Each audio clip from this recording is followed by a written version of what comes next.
So can I speak? Yes, you can. Can I speak? Yes, you can. My father used to say, the worst thing that you could do to a man is leave him alone with his own thoughts. But lately I've been thinking a lot. I've been thinking about butts. I've been thinking about breasts. And I've been thinking about thighs. And I think that's why part of a best friend's job should be to clear your computer history immediately after you die. And I think the hardest things to find are car keys, remotes, and G-spots. I think people with smartphones do a lot of dumb shit. And while some kids believe in closet monsters, others can admit that they have roaches. I think babies are angels. Teenagers are sneaky and old people are bookends, which means you got about 30 years to live a story worth repeating. I think about dying and how some people make a living off killing other people's dreams because death is the only profession that's recession-proof. I think the best foods kill you young. I think the best music moves you forward. I think windows are gateways and pictures are time machines, but certainties are the memories we take most for granted. I think some parents spend so much time trying to be friends with their children that they forget how to be parents. I think diamonds are made from falling stars. And I think falling stars are gifts God gives us to remind us He's still there. I think my mother is a diamond. But I keep thinking what secrets must think of the people who keep them. They must know that the world doesn't disappear when we close our eyes, that when there's an elephant in the living room, sometimes you just got to find the nuts to deal with it. And I think cliches are cool, as long as you get to say words like nuts.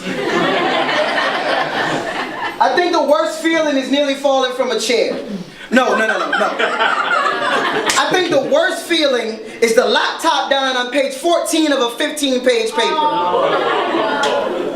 I think the worst feeling is feeling nothing at all. Like how love is like arcade games. We spend a quarter of the time trying to find change and the rest trying not to kill our character. I think it's what you do when no one's looking that defines you most. And I think that there's a girl somewhere with a hurricane stuck in her throat. She's been trying to write a rainbow, but no one thought to put a storm drain in the typewriter. There's a soldier in a war fighting a ghost, and he's coming home in a body bag on a Ouija board, tapping out his last wishes in Morse code. I think if the sun were to explode, you wouldn't notice it for 8 minutes, and maybe that's because that's the amount of time it takes for sunlight to reach the earth, but I know we've been in the dark a lot longer than 8 minutes. There's so many holes in our history that it makes our minds see through, and maybe that's why some people spend so much time walking on their hands and still can't figure how they make a mess of everything that they touch.